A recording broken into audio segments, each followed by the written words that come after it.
ये फिर मैंने आपको हार्ड कॉपी भी दी है, सॉफ्ट कॉपी भी है आपके पास। कुछ मैंने क्वेश्चंस इसमें और ऐड ऑन किए हैं। So that was the basic reason की क्लास थोड़ा सा लेट स्टार्ट हुआ आज। सो ये तो सेम पीडीएफ है that people have with them, और इसमें आपको एमसीक्यूज भी मिल जाएंगे। एक्सरसाइजेज में आपको सबसे पहले रिसिप्ट एंड पेमेंट अकाउंट का एक क्वेश्चन नजर आएगा। आई होप सो सबको नजर आ रहा होगा। क्वेश्चन नंबर 1 मिला? चलो, नजर आ रहा है? चलिए, so it's there in the hard copy also, and soft copy सबके पास है तो उसमें भी है। तो receipt and payment account, I hope so everybody will be able to draw seeing to this question. So आपको स्टार्टिंग में कुछ 4 क्वेश्चंस मिलेंगे रिसिप्ट एंड पेमेंट अकाउंट के, और 5 question 6 question you can say. And thereafter children, हर छोटे छोटे treatments जो हमने पढ़े थे, फंड का ट्रीटमेंट, हमारे पास फंड के क्वेश्चंस हैं। देयर आफ्टर आपने सब्सक्रिप्शन पढ़ा तो सब्सक्रिप्शन के भी क्वेश्चन होंगे, बट अभी आपने सब्सक्रिप्शन पूरा नहीं पढ़ा है तो हम सब्सक्रिप्शन के क्वेश्चंस को अभी नहीं टच करेंगे। तो अभी हम स्टार्टिंग में रिसिप्ट एंड पेमेंट के जो क्वेश्चंस है वील डू दैट, जिससे पता लग जाएगी रिसिप्ट एंड पेमेंट कैसे बनता है। Got it clear? फिर फंड से related questions followed by expense stock, फिर सब्सक्रिप्शन पढ़ लेंगे तो उसके भी क्वेश्चंस कर लेंगे। समझ में आ गई बात? चलिए, let's start with the first question, that is to prepare receipt and payment account of Shyamji charitable society. और आपके पास ये डेटा अवेलेबल है चिल्ड्रन। तो I hope so everybody knows how to prepare a cash book, isn't it? तो अगर cash book आपको बनानी आती है तो आप रिसिप्ट एंड पेमेंट इजीली बना सकते हैं। So let's draw a format very quickly children, titled as receipt and payment account. Very quickly format बना लीजिए, titled as receipts and payment account for the year ending 31st March 2019। सबको नजर आ रहा है? चलिए, so as I've already told everybody, receipt and payment account is just the replica of cash book. So either you can write receipts amount, payment amount, or you can write particulars amount जो standard चलता है। चलिए, ready everybody? So first and foremost, what do we have with us children in the question? Cash balance opening में आपको दिया हुआ है 16,000 and bank balance is 28,000. How should we put them? Two balance brought down. Do we have two columns like we used to have in double column cash book? No.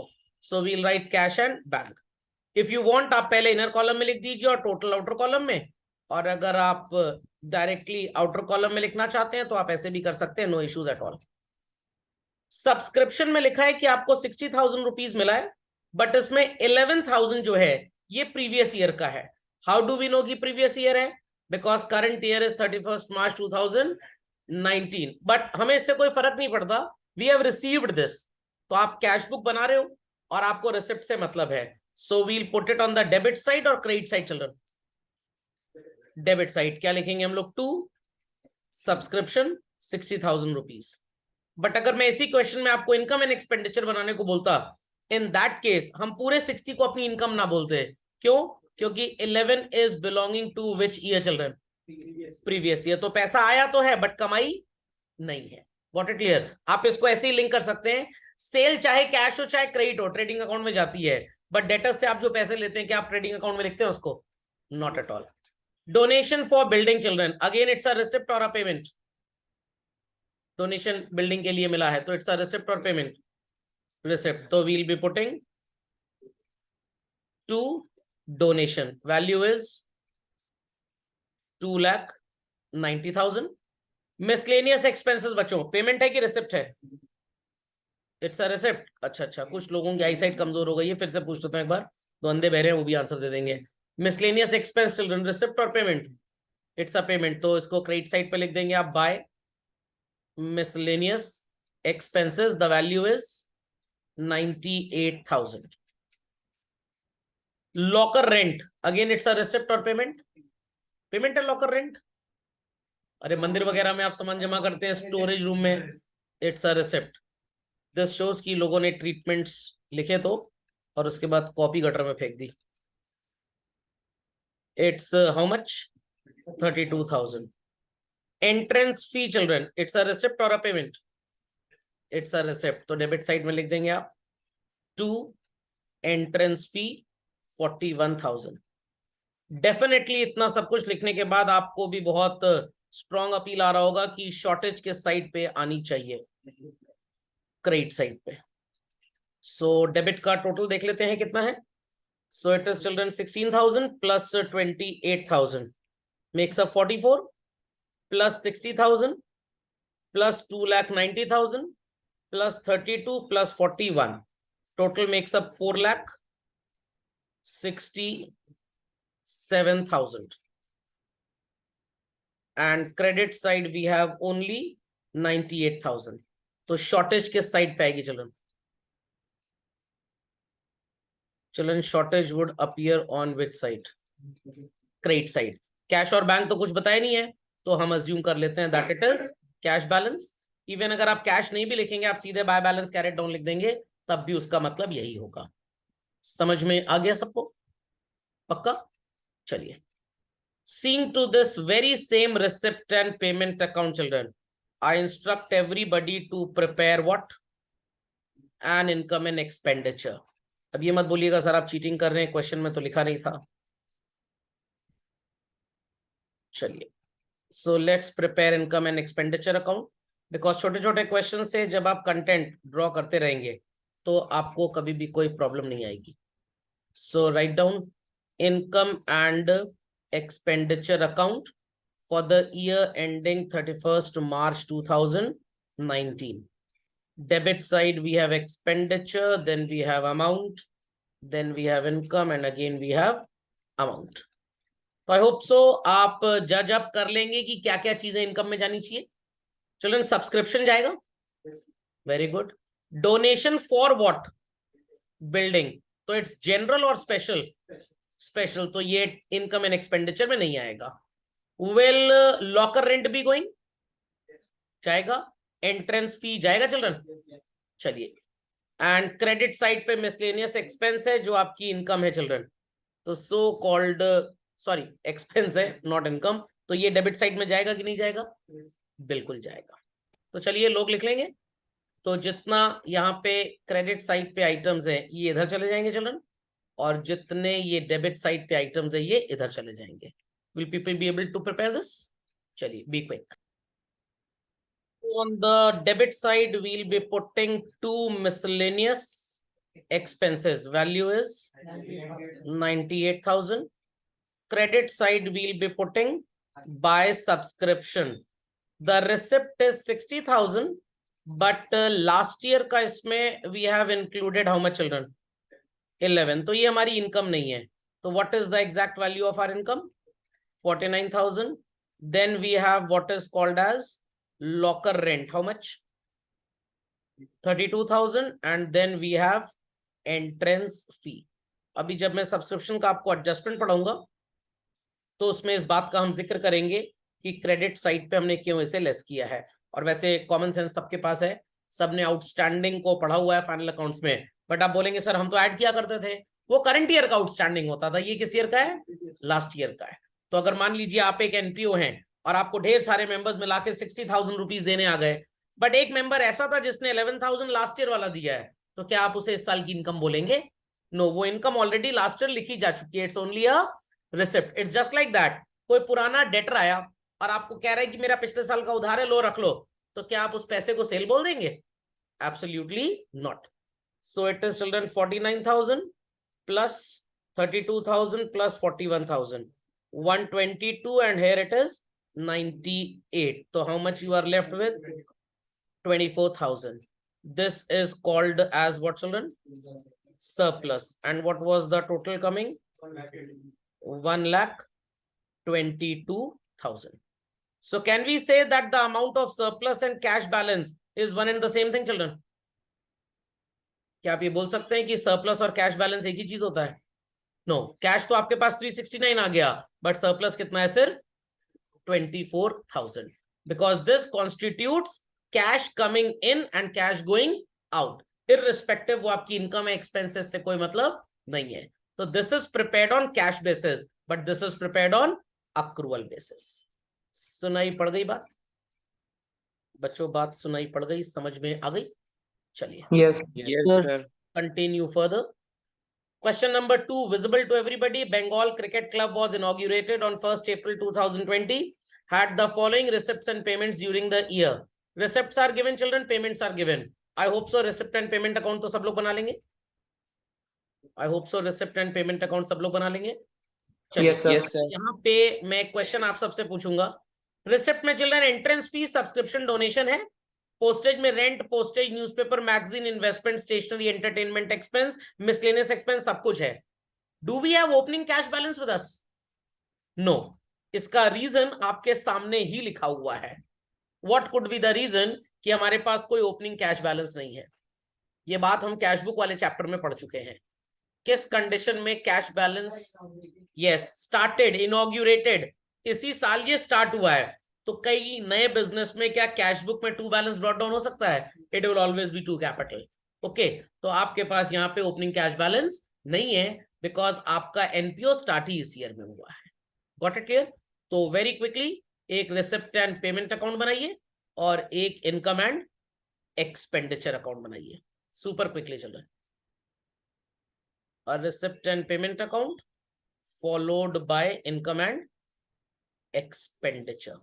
तो receipt and payment तो बनाना बहुत आसान है. Zero अकल लगती है यहाँ पे because all that is coming in on the debit, all that is going out on the credit. Income and expenditure में थोड़ा सा दिमाग इस्तेमाल करना पड़ता है. चलिए, be quick children, be quick. So receipt and payment account for the year ending 31st March 21 and income and expenditure account for the year ending 31st March 21. Here we have expense followed by income. Then in receipt and payment account, we have receipts, amount followed by payment. Chaliye, be quick children, be quick. Let's check. So receipt and payment, so blindly we'll be putting everything on the debit, which is a receipt, and credit, which is a payment. So we'll write entrance fee, the value is 10,000. Subscription, how much children? 60,000. And donation, how much? It's a 10,000. Very good. And credit side, we'll be putting rent, how much? 15,000. Thereafter we have postage. कितना है postage? 1,000. Newspaper and magazine? 8,000. Excellent. Investments how much? क्या investments children हम लोग रोज खरीदेंगे? No. So it's a capital payment or a revenue payment? Capital payment. But where can we classify stationery? Revenue. बस item को देख के ये सोच लीजिएगा कि had it been a PL account, we would have written it there or not. If your brain says yes, तो आप उसको इनकम एंड एक्सपेंडिचर में लिख सकते हैं. तो कभी लोगों ने क्या इन्वेस्टमेंट्स को प्रॉफिट एंड लॉस अकाउंट में देखा? Absolutely not. चलिए, दैट्स इट. सो इसका टोटल कर लेते हैं. सो डेबिट साइड का जो टोटल होगा वही आपको लिखना है क्रेडिट साइड में, because that sounds to be the higher in value. 80,000 है चिल्ड्रन, और क्रेडिट में भी कितना है? 80,000. So 15 plus 1 is 16 plus 8 24 plus 30 54 plus 4 58 plus 3 61 and 2 60 3,000. कितना बचेगा? 17. Some people may be amazed to know कि सर इतना तेज कैलकुलेशन कैसे हो जाता है. हमने बचपन में सब्जी बहुत खरीदी है सब्जी मंडी जाके, तो सब्जी वाले सीख गए कैलकुलेशन. चलिए भाई, सो अब देख लेते हैं कौन कौन सा आइटम हमारा इनकम का है children. Can we say entrance fee as an item of income? Subscription also. Donation के लिए क्या कुछ लिखा है फॉर समथिंग? नो, तो इट्स जनरल, ये भी जाएगा. पोस्टेज जाएगा एक्सपेंडिचर में, पोस्टेज जाएगा, रेंट जाएगा, न्यूज़पेपर मैगजीन जाएगा. Will investment be going? No. Stationery जाएगा, एंटरटेनमेंट एक्सपेंस जाएगा, as well as miscellaneous expense भी जाएगा. तो चलिए वेरी क्विकली, सुपर क्विकली फटाक से बना लेते हैं अपना income and expenditure account. Entrance fee how much? 10,000. So for IC students it's an instruction, जब एग्जाम में उनको क्वेश्चन मिले तो अगर आप सब्सक्रिप्शन जैसी चीज को या जनरल डोनेशन या लॉकर रेंट वगैरह लिख रहे हैं तो कोई प्रॉब्लम नहीं है भाई, ये तो होता ही taken for granted, revenue nature है. एंट्रेंस फी में आई हैव टोल्ड कि आप दोनों में से कुछ भी अज्यूम कर सकते हैं. तो आप लिख के आएंगे entrance fees considered as revenue item, अगर आप इसको इनकम साइड में पुट कर रहे हैं तो। अगर आपको बैलेंस शीट में लिखना है तो आप लिख के आएंगे it is considered as a capital nature. But CUET में प्रॉब्लम नहीं होगा क्योंकि वहां पे सीबीएसई का पैटर्न फॉलो करते हैं, तो there it is always revenue in nature. Expenditure में we have first and foremost rent children 15,000, then we have postage कितना है 1,000, वेरी गुड। उसके बाद न्यूज़पेपर एंड मैगजीन्स कितना है 8,000। इन्वेस्टमेंट तो जाएगा नहीं। स्टेशनरी इज हाउ मच बच्चों 4,000। और एंटरटेनमेंट एक्सपेंस कितना है 3,000। And miscellaneous expense is how much 2,000। चलिए, सो अगेन इनकम ही ज्यादा लग रही है देखने में, एंड इट्स हाउ मच 80,000। तो अगर मैं आपसे एक सिंपल सा क्वेश्चन पूछूं, under what circumstances your receipts and incomes could be same, तो आपका आंसर होगा when there is no capital receipt. क्योंकि यहाँ पे तो आप कैपिटल रिसिप्ट भी लिखते हो, रेवेन्यू रिसिप्ट भी लिखते हो। जब सिर्फ रेवेन्यू ही रिसिप्ट आपने लिखी, कैपिटल है ही नहीं, तो आपका रिसिप्ट और इनकम हमेशा सेम होगा। तो ये सब चीजें अपने दिमाग में आपको चलानी पड़ेंगी। ये नहीं कि बस क्वेश्चन था एनालाइज कर लिया खत्म। ये तो वैसे ही हुआ, शादी का कार्ड आया, गए खाना खा के चले आए, नो एनालिटिकल व्यू। तो भाई हम में और जानवर में फर्क ही क्या रहा। So we have surplus excess of income over expenditure. 15 + 1 is 16 + 8 24 + 28 30 33। कितना बचेगा चिल्ड्रन 47,000 इज योर सरप्लस। और एनपीओ का बड़ा फेमस थ्योरी क्वेश्चन पूछा जाता है, can the cash balance and surplus be considered to be same? Absolutely not, because it is based on cash basis.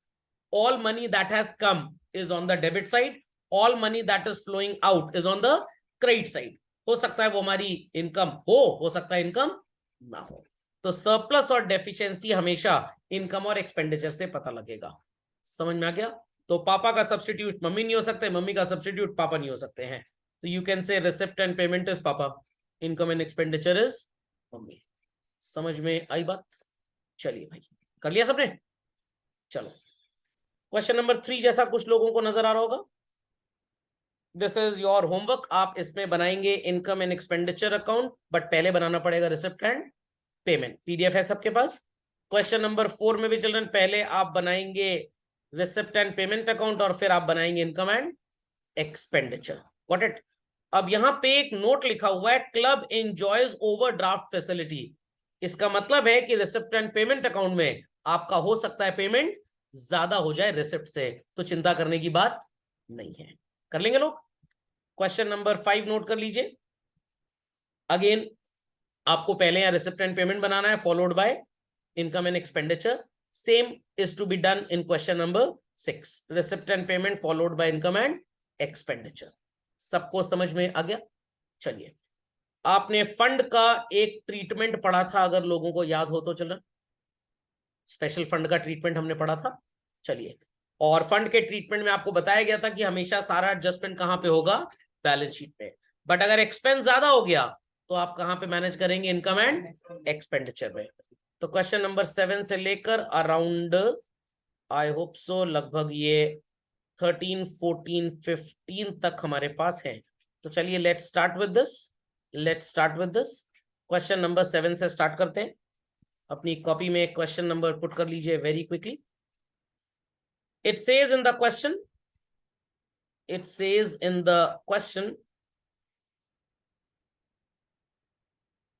that show how will you be showing prizes awarded 5,000 while preparing final accounts for the club। सिर्फ prize awarded की बात की जा रही है। क्या आपको बताया गया है कि कोई प्राइज फंड है हमारे पास?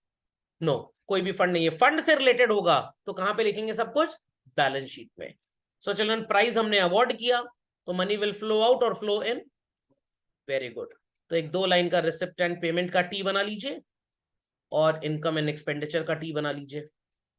So it's a payment or a receipt? What's the answer? It's a payment. तो किस साइड पे लिखेंगे आप रिसिप्ट एंड पेमेंट अकाउंट में? On the credit side. तो आप लिख देंगे by price awarded, value is 5000 being an expense, income and expenditure में किधर को लिखना बनता है? Debit side. तो you will be writing to prizes awarded 5000. समझ में आ गया? समझ में आ गया हाउ टू डू दिस? चलिए, be quick to this, be quick, be quick. चलो, let's proceed further to question number 8. यहाँ पे बच्चों लिख के मिला है हमें कुछ, और क्या लिख के मिला है? How will you show the following items in the financial statements of a not profit making organization? क्या क्या दिया है हमको? सबसे पहले टूर्नामेंट फंड, और उसके बाद क्या लिखा है? Tournament expenses. अब ये फंड क्या होता है लोगों को पता है. Since previous years, or better to say since many previous years, we must have been receiving donation again and again. हर साल आपको कुछ ना कुछ डोनेशन मिल रही होगी. आपने उसको इकट्ठा किया और बन गया बड़ा सा पहाड़, जिसे आपने क्या नाम दे दिया? फंड. Very good. और खर्चा कितना हुआ चिल्ड्रन? 14,000. Is that clear? क्या ये पूरे पैसे आपको इस साल मिले होंगे? नो. तो ये इस साल नहीं मिला है, ये पिछले साल मिला है. इस साल मिला होता तो डोनेशन फॉर टूर्नामेंट फंड लिख के आता. तो रिसिप्ट जैसी कोई इंफॉर्मेशन हमारे पास नहीं है. What is this reflecting in the B part children? Tournament expenses. Money must have flown out. तो if money must have flown out, it's a payment और a receipt? It's a payment. तो भाई payment है तो ये कहां पे appear करेगा? First and foremost receipt and payment account में. किस साइड पे अपीयर करेगा? पेमेंट साइड पे. बात समझ में आ गई?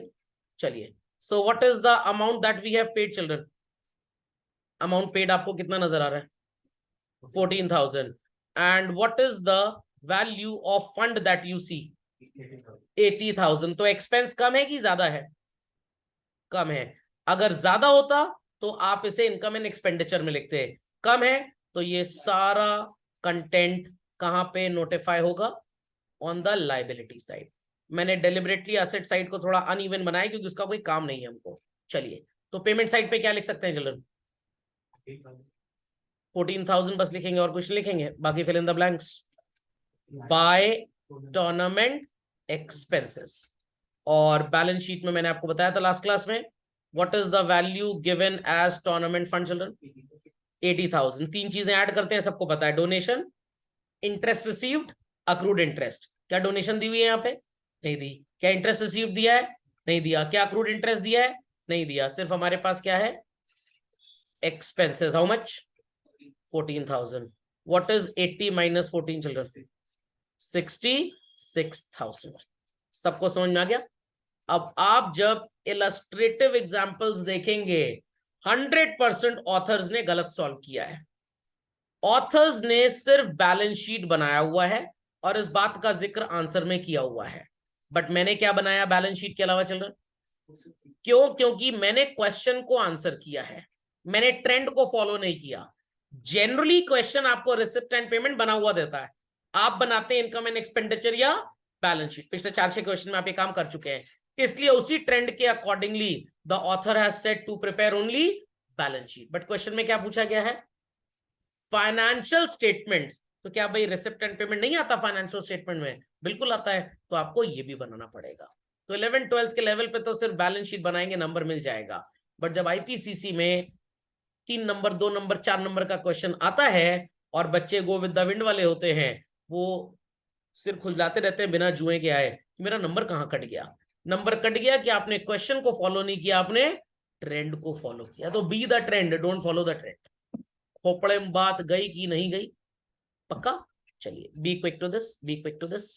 चलो, तो let's continue further children. Question number 9 जैसा कुछ आपको नजर आ रहा होगा, और क्वेश्चन नंबर 9 में भी आपको यही काम करने को बोला गया है.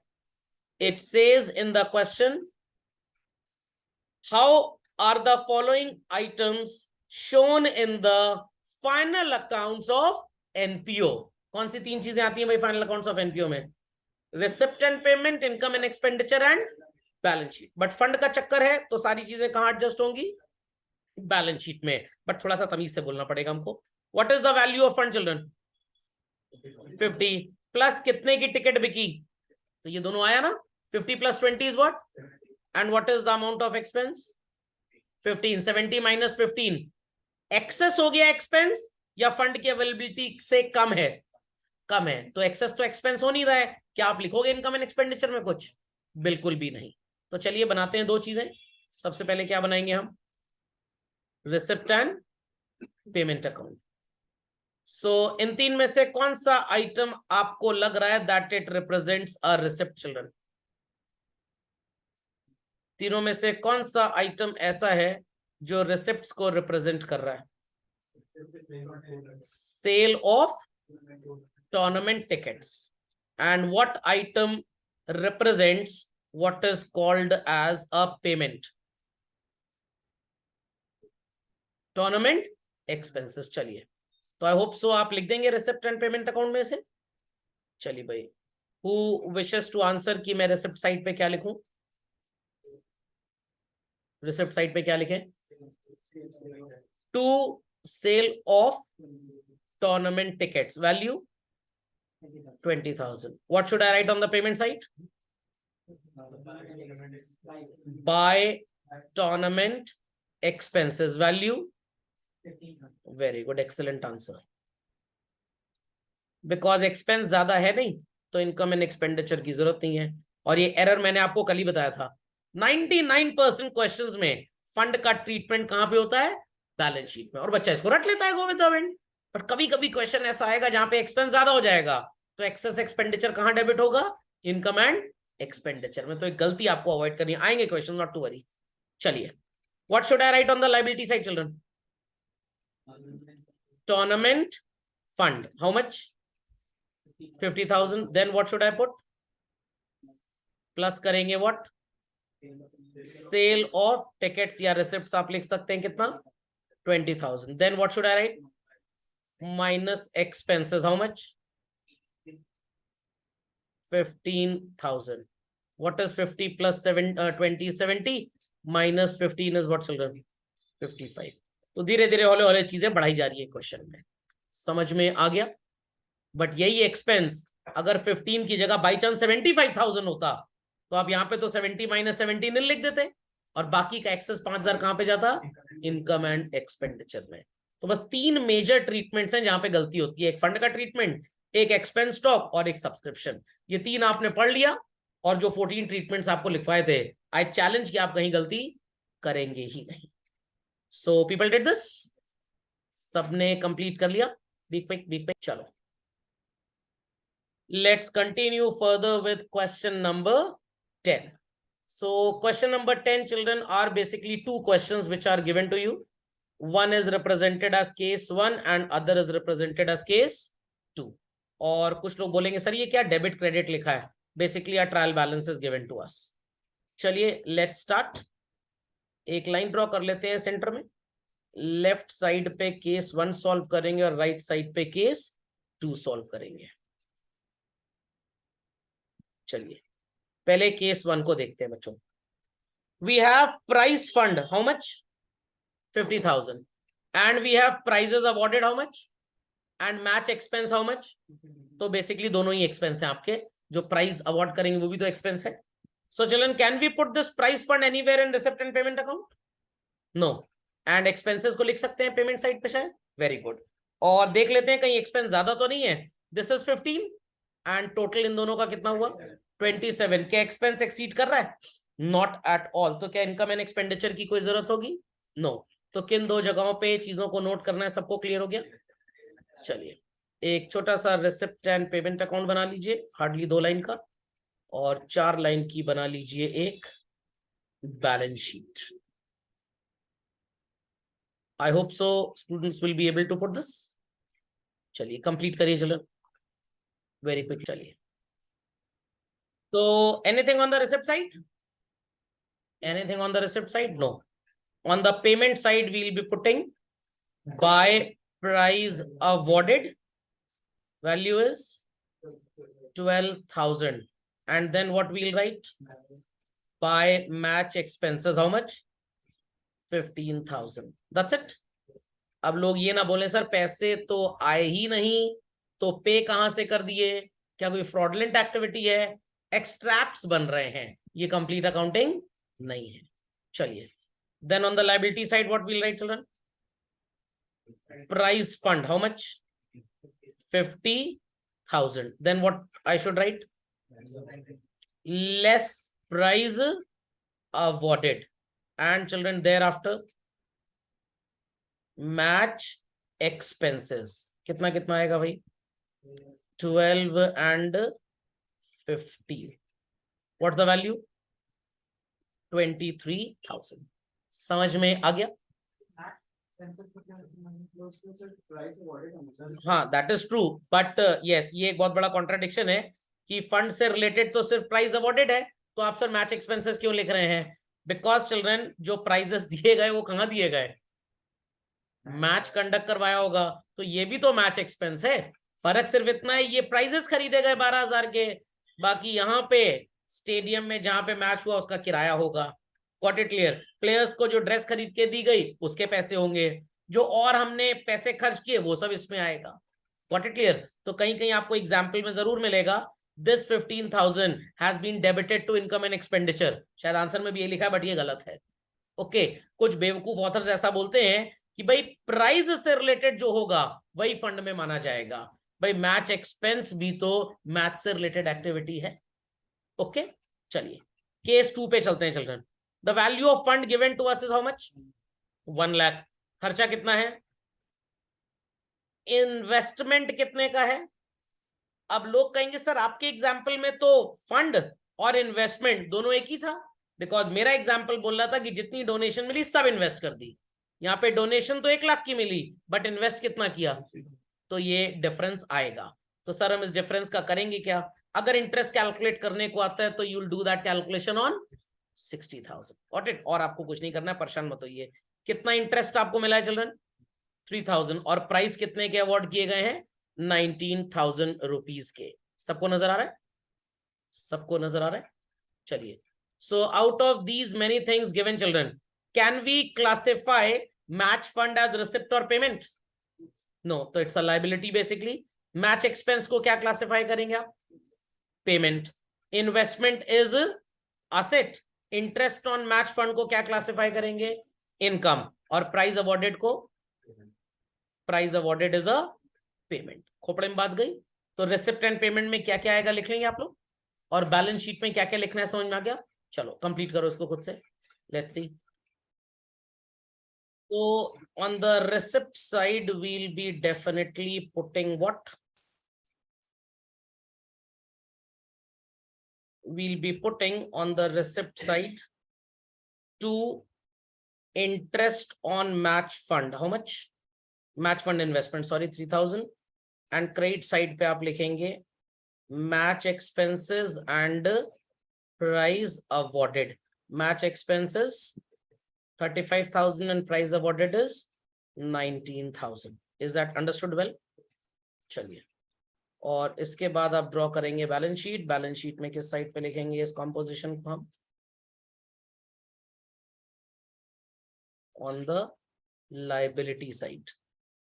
और सबसे पहले आप लायबिलिटी साइड पे हेडिंग लिख देंगे। चलो, so we have match fund and the value is 1 lakh. Thereafter we'll be adding interest, how much? 3,000। और इसमें से चिल्ड्रन हम लेस क्या कर देंगे? Match expenses and prize awarded. Match expense कितना है हमारे पास? 35,000 एंड प्राइज अवॉर्डेड इज 19,000। सो 1,03,000 में 35,000 माइनस कर लीजिए आप पहले तो, एंड देन 19,000 माइनस कर दीजिए। इट्स 49,000। चलिए, सो पीपल अंडरस्टूड वेल कि कैसे हम फंड का ट्रीटमेंट करेंगे बैलेंस शीट में। बस ये बात याद रखिएगा कि अगर एक्सपेंस एक्सीड कर जाता है then that excess expenditure would be debited in income and expenditure account. Investments basically हम बेचेंगे तभी हमारे पास पैसे आएंगे। तो मैच फंड में बच्चे कंफ्यूज होते हैं। बच्चे क्या सोचते हैं कि ये जो मैच फंड है this is the amount of money. एकदम गलत। अगर मैं आपसे पूछूं what is the journal entry for started business with cash, आपका आंसर क्या होगा बच्चों? आपका आंसर क्या होगा? Cash account debit to capital. और अगर मैं बैलेंस शीट बनाने को बोलूं तो आप बैलेंस शीट में कैपिटल भी लिखेंगे और कैश भी लिखेंगे। तो आपके पास जो फिजिकली पैसे हैं वो तो ये वाले हैं ना, क्या कैपिटल वाला पैसा फिजिकली है आपके पास? ये तो बता रहा है कि owner has invested how much, and ये फिजिकल कैश है। तो वैसे ही जैसे आपके पास कैपिटल होता था, यहां पे आपके पास क्या है? Match fund. और जैसे कैश होता था, यहां पे आपके पास क्या है? Match fund investments. तो जब मैच पे पैसा खर्च करना होगा, आप इन्वेस्टमेंट्स को बेचेंगे ना, तो इन्वेस्टमेंट्स तो बिक गए, अब रहे ही नहीं, वही पैसा तो आपके पास फंड में आया है। समझ में आ गई बात? तो ये बड़ा कंफ्यूजन होता है, स्टूडेंट थिंक ये भी हमारे पास पैसा, ये पैसा नहीं है, ये रिप्रेजेंट कर रहा है हु हैज डोनेटेड। पैसा तो लगा हुआ है आपका कहीं पे। अंडरस्टूड? असेट आपने बेच दी तभी तो आपके पास पैसे आए 35,000 19,000 खर्च करने को।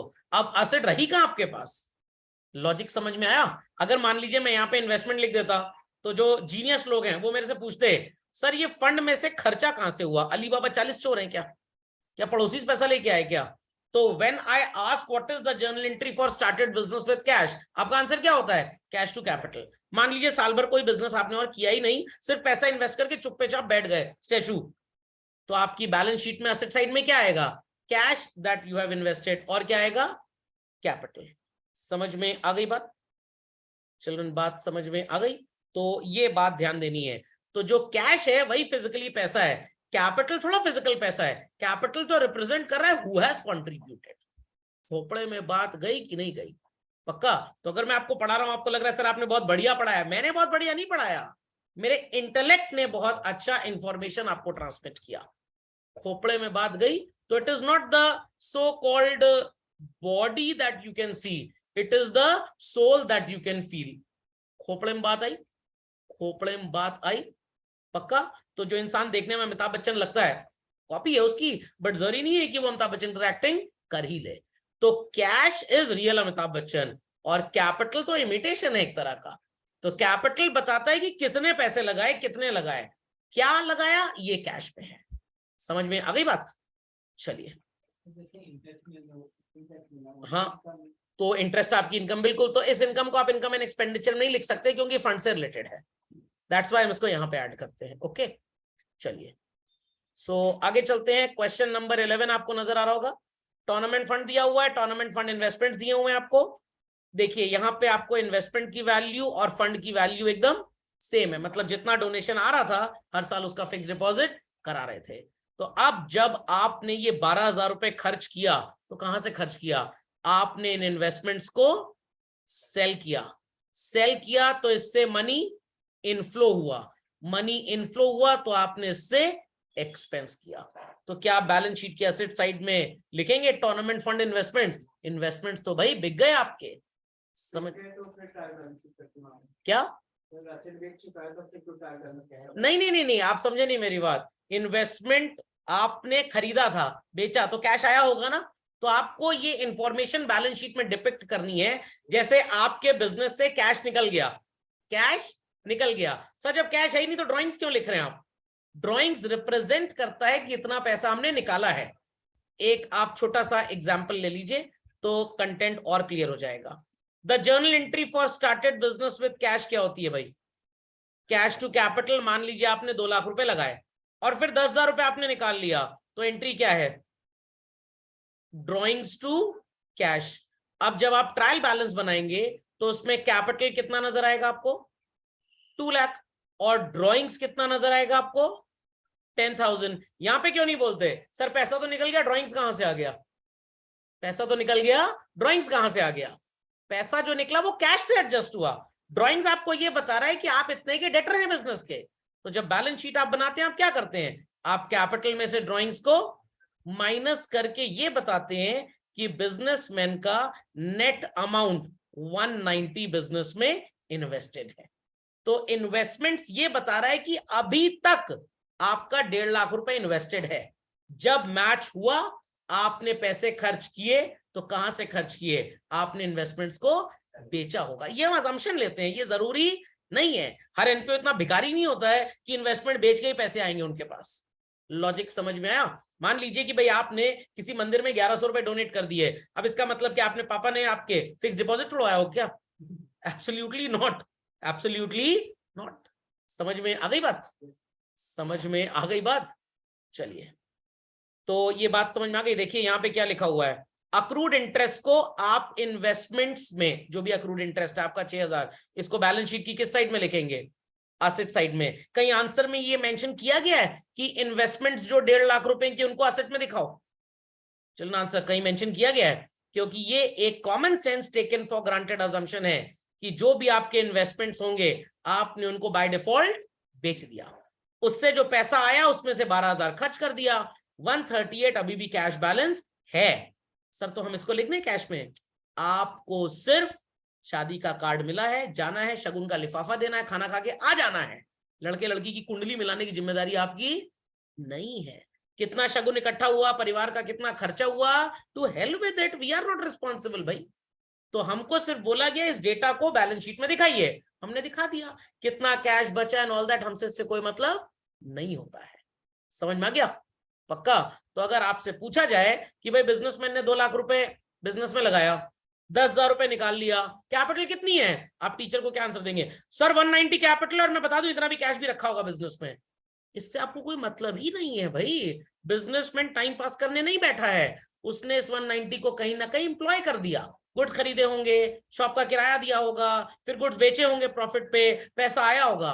आपसे सिर्फ इतना पूछा जा रहा है, how do you deal with drawings by the businessman? Answer है deducted from capital, full stop. आगे क्या हुआ भगवान जाने उसके बारे में। समझ में आ गई बात? चलिए, तो क्वेश्चन नंबर 11 हो जाएगा होमवर्क में, सॉल्व कर लेंगे आप। क्वेश्चन नंबर 12 सेम वही सब चीजें दी हुई है। देखिए यहाँ पे भी फंड की वैल्यू और इन्वेस्टमेंट की वैल्यू एकदम सेम है। मैं आपको जर्नल एंट्री करके भी बताता हूं, आपको आंसर समझ में आ जाएगा। कितना डोनेशन मिला चिल्ड्रन? 3 लाख। जब ये पैसा आया आपने एंट्री की bank account debit to donation for tournament. कितनी वैल्यू लिखी? 3 लाख। ठीक है, अगली entry donation for tournament account debit to tournament fund account. कितना हुआ? 3 लाख। तीसरी एंट्री, आपने इस 3 लाख रुपए को इन्वेस्ट कर दिया, इन्वेस्टमेंट्स खरीद लिए, बैंक का फिक्स डिपॉजिट ले लिया, पोस्ट ऑफिस का नेशनल सेविंग सर्टिफिकेट ले लिया। एंट्री होगी tournament fund investments account debit to bank, value is 3 lakh. I hope so ये तीनों एंट्रीज लोगों को नजर आ गई होंगी। किसी का आईसाइट का प्रॉब्लम तो नहीं है? चलो, तो अब मैं इसको और क्लियरली समझाने के लिए आपके लिए 3 लेजर बना रहा हूं। आप भी बनाइए इसको, बड़ा अच्छा लगेगा आपको। 3 ledger accounts I am drawing children. पहले लेजर अकाउंट का नाम होगा डोनेशन फॉर टूर्नामेंट। इससे जो आपके मन में गलत सलत आत्मा वाले विचार आ रहे हैं वो खत्म हो जाएंगे। दूसरा अकाउंट होगा टूर्नामेंट फंड, और तीसरा होगा टूर्नामेंट फंड इन्वेस्टमेंट्स। कुछ बच्चे क्लास खत्म होने के बाद देखेंगे सर बुक में तो ऐसा कुछ लिखा ही नहीं है। बुक में तो भाई रटाने की विद्या दी गई है। तो पहली एंट्री बच्चों क्या नजर आ रही है आपको? Bank to donation for tournament. तो डोनेशन फॉर टूर्नामेंट में क्या लिखोगे आप? By bank, values how much? 3 lakh. दूसरी एंट्री है donation for tournament to tournament fund. तो डोनेशन फॉर टूर्नामेंट में आप लिखेंगे टू टूर्नामेंट फंड, और टूर्नामेंट फंड में क्या लिखेंगे? बाय डोनेशन 3 लाख रुपए। इतना समझ में आ रहा है सबको? चलिए, डोनेशन फॉर टूर्नामेंट में क्या आपको किसी भी साइड में कोई शॉर्टेज वगैरह नजर आ रही है? नो। ये अकाउंट आपका दोनों साइड टैली हो गया, क्लोज हो गया। अब आपको इस अकाउंट से कोई लेना देना नहीं है, कोई बैलेंस आपका आया ही नहीं। इसीलिए जब कोई बैलेंस ही नहीं आया तो ट्रायल बैलेंस में इसका कोई जिक्र नहीं है, तो हमें भी इसकी कोई फिक्र नहीं है। टूर्नामेंट फंड में आपका बैलेंस कैरेट डाउन किधर को आएगा? Debit side. Thereafter children by balance brought down, कितना लिखेंगे? 3 lakh. On which side? Credit side. It sounds to be a debit balance और क्रेडिट बैलेंस? Credit balance. पिछले क्वेश्चन में आपने देखा होगा टूर्नामेंट फंड आपको क्रेडिट साइड पे नजर आ रहा था कि नहीं? समझ में आया कहां से आया ट्रायल बैलेंस के अंदर इसका सो कॉल्ड क्रेडिट बैलेंस? ये 3 लाख समझ में आ गया सबको बच्चों? 3 लाख समझ में आ गया कहां से आया? चलिए आगे चलते हैं। तीसरी जर्नल एंट्री आपको क्या नजर आ रही थी? Tournament fund investments account debit to bank. तो टूर्नामेंट फंड इन्वेस्टमेंट्स अकाउंट में क्या लिखेंगे आप? To bank. How much? 3 lakh. By balance carried down कितना लिखेंगे? 3 lakhs। और फिर बच्चों यहां पे क्या आ जाएगा? To balance brought down. How much? 3 lakhs। अब प्लीज ये मत बोलिएगा सर इन्वेस्टमेंट्स खरीद लिए पैसा चला गया तो इन्वेस्टमेंट कहां से आ गया?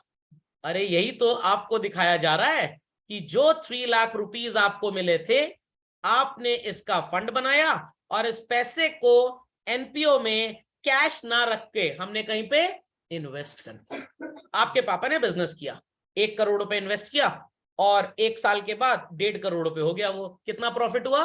50 लाख। 20 लाख भारत सरकार टैक्स ले गई, कितना बचा? 30 लाख। 10 लाख रुपए उन्होंने कैश बिजनेस में रखा हुआ है, कैश बॉक्स के अंदर, शाम को जाकर ऑफिस में चेक करिएगा नजर आ जाएगा। और कितना बचा? 20 लाख। ये पैसा बैंक को दे दिया और बोला 5 साल की एफडी कर दो। बच्चे ने अभी 11-12 पढ़ना है, फिर ग्रेजुएशन करना है, पोस्ट ग्रेजुएशन जब जाएगा तो फीस के काम आएगा पैसा। तो 5 लाख रुपए पापा के ऑफिस से कहां चले गए? बैंक में। और बैंक ने एक प्रेम पत्र दे दिया जिसे फिक्स्ड डिपॉजिट रेसिप्ट बोलते हैं हम। तो आप कहेंगे पैसा तो चला गया, एफडी कहां से आ गई? अरे पैसे का ही तो एक्नॉलेजमेंट है उस कागज का टुकड़ा। तो जो 500 रुपए की 10 गड्डी थी, 5 लाख रुपए ही होता है ना, ओके, वो एक कागज का टुकड़ा बन गया, या 20 लाख रुपए की एफडी, व्हाटसएवर यू कैन से। खोपड़े में बात गई। तो हमारे पास जो ये 3 लाख रुपए आया था, ये 3 लाख रुपए किस फॉर्म में पड़ा है हमारे पास?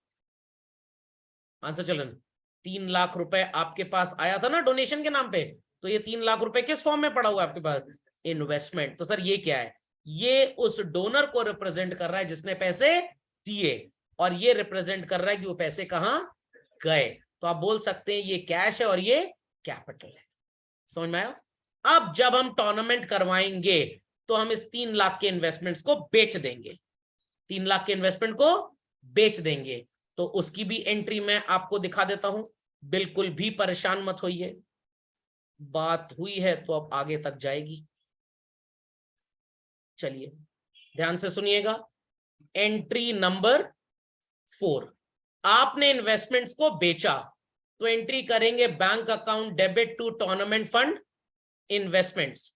तो जो आपने बच्चों बैंक का अकाउंट बनाया है उसमें आप लिख देंगे टू टूर्नामेंट फंड इन्वेस्टमेंट्स, और टूर्नामेंट फंड इन्वेस्टमेंट्स में क्या लिखेंगे?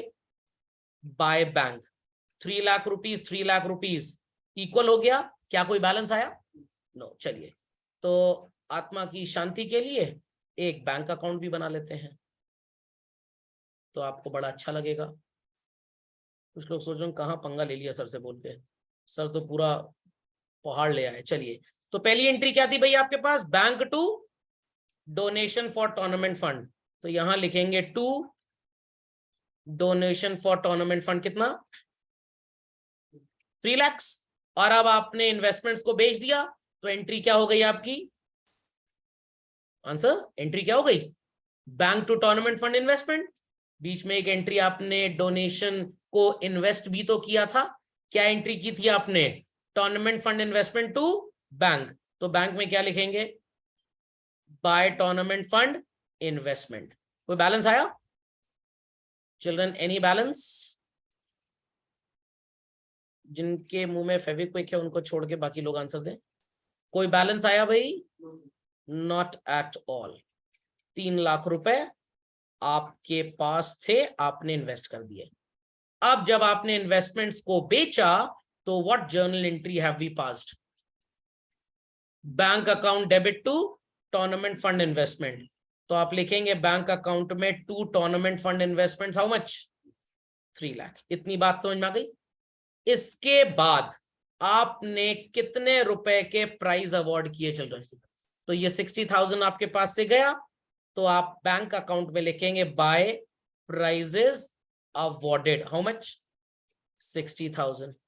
सर हमारे पास ना ये टिकट का भी पैसा आया है 75,000, बैंक अकाउंट में लिखेंगे 2 टिकट्स, हाउ मच? 75,000। समझ में आ रही है बात? और सर हमारे पास इंटरेस्ट भी आया, तो आप यहाँ पे 2 इंटरेस्ट भी लिख देंगे, थोड़ा मिनिएचर हो जा रहा है चिट स्टाइल। तो अब आपके पास 3 लाख रुपए इन्वेस्टमेंट्स बेच के आया, 75,000 की टिकट बेची, 30,000 रुपए इंटरेस्ट, 4,05,000 आए, और आपने खर्च कितना किया? 60,000। बाकी 345 आपके पास पड़ा है। आप इसकी कोई भी अकाउंटिंग इस तरह के क्वेश्चंस में नहीं करते हैं। समझ में आ गई बात? तो इट्स जस्ट लाइक दैट कि शादी में बुलाया गया, जाएंगे, शगुन का लिफाफा देंगे, खाएंगे, 100 कमियां निकालेंगे खाने में एज यूजुअल, और चले आएंगे। समझ में आई बात? तो मम्मी लोग को बड़ा इंटरेस्ट होता है ना, जयमाल हो जाए फिर चलते हैं, बट इसमें किसी को इंटरेस्ट नहीं कि लड़के लड़की का जीवन चल पाएगा या नहीं चल पाएगा। तो आपको क्यों इंटरेस्ट है जो 3,45,000 बचा उसमें? तो लोगों की आत्मा शांत हो गई।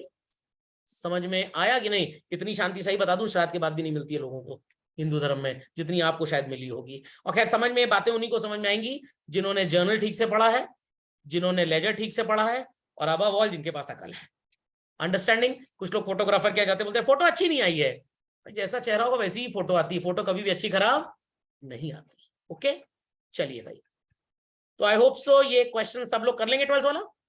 13th भी कर लीजिएगा, 14th भी आप कर लेंगे, 15th भी आप कर लेंगे। आंसर मत देखिएगा नहीं तो कंफ्यूज हो जाएंगे।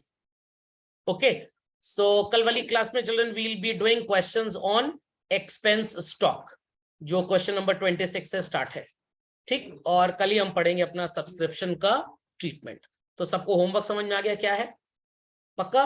तो रिसिप्ट एंड पेमेंट जरूर बनाइएगा फंड वाले क्वेश्चंस में, तभी आपको डोनेशन, इनकम रिसीव्ड और एक्सपेंस या पेमेंट का आइडिया लगेगा।